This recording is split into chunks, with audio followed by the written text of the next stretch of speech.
Assalamualaikum. Hari ni saya nak lukis. Okey, macam ni lah. Aisyah akan pejam mata.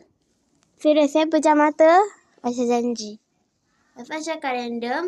Warna tu akan berkenaan dengan apa. Jadi Aisyah akan lukis. Okey. Pejam mata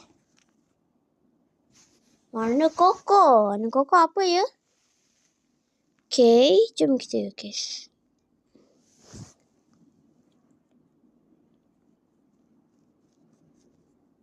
Dia pakai tangan ni susah.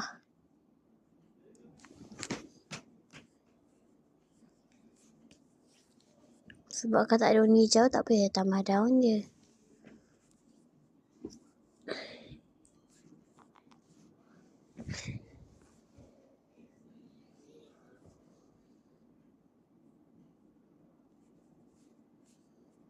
Okey, dah siap pokok masa musim kemarau. Okey, nak buat lagi ke challenge pejam mata macam ni?